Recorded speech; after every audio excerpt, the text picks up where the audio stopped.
La semaine dernière, nous parlions avec mon frère de nos bouquins préférés, et celui qui revenait assez souvent, qui est notre quasi préféré, était Harry Potter. En même temps, c'est avec cette trilogie que nous avions commencé à lire. 7 bouquins merveilleux, 8 films extraordinaires, un univers magique. L'histoire d'Harry Potter est pour moi l'une des meilleures. Ça faisait en plus longtemps que je n'avais pas revu les films, et pendant que je les regardais, je me suis décidé à fabriquer la baguette de Suro, mais qu'elle puisse réaliser le sortilège Lumos.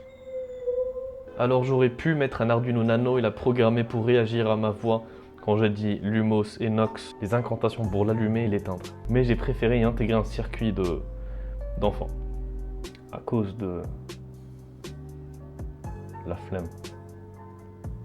Alors j'aurais besoin de piles 3 volts, du fil, un bouton poussoir et une LED bleue, parce que j'en avais pas en blanc. Il m'était aussi venu à l'esprit, au lieu d'un bouton poussoir, d'y intégrer ce petit truc. C'est un détecteur d'emplacement, ou je sais pas comment on l'appelle. Voici dans tous les cas sa description. C'est juste une bille à l'intérieur d'un tube, et qui laisse passer le courant selon s'il touche ou non le truc. Bref, j'ai commencé par chercher sur internet des modèles 3D de baguettes. La plupart sont payants, mais j'ai fini par en trouver un gratuit. Et ça tombe bien, il était fourni de plus du modèle de la baguette complète, un modèle en 2 pièces assemblables. C'est cool, ça m'arrange. J'ai commencé par scinder en deux la partie inférieure, toujours sur Fusion 360, puis je vais téléverser sur Tinkercad que je maîtrise un peu mieux. J'ai modélisé une chambre pour les 2 piles que j'ai utilisées, et une cavité carrée qui va jusqu'à l'extérieur et qui va accueillir le bouton poussoir.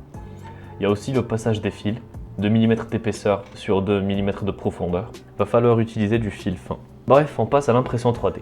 Ma fidèle Creality Ender 3. Cette fois-ci, pas de place à l'erreur, je calibre bien le plateau, la température et la première couche d'adhésion. C'est parti.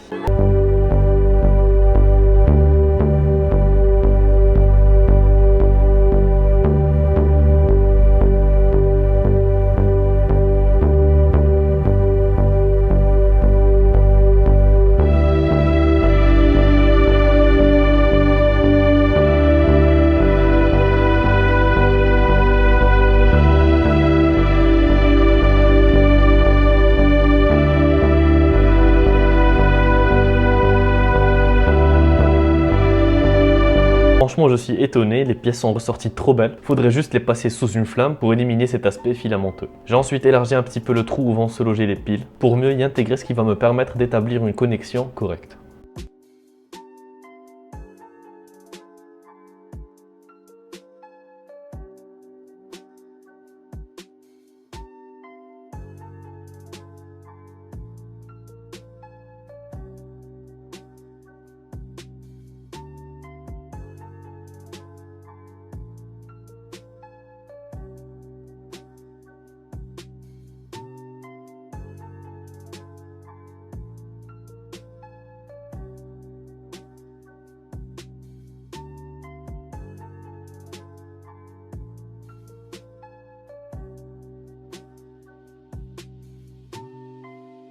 Et on passe à l'assemblage avec énormément de colle chaude bien sûr.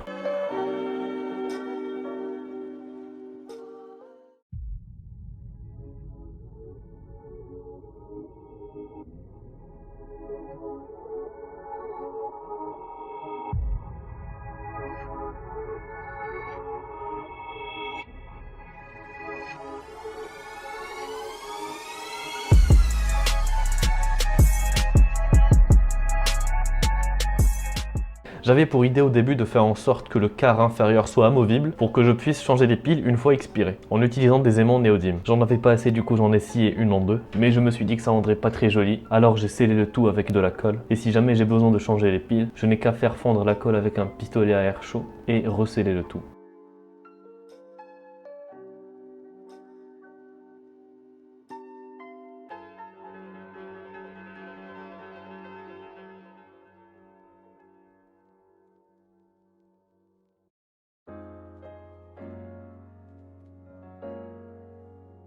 Après avoir foutu de la colle partout, je passe à la première couche de peinture. Je commence par une couche de blanc qui m'a révélé quelques trous qui m'ont échappé, je les comble et je repeins le tout en blanc. Je laisse sécher et on passe à l'acrylique. Alors je n'ai pas de peinture marron et flemme d'aller en acheter.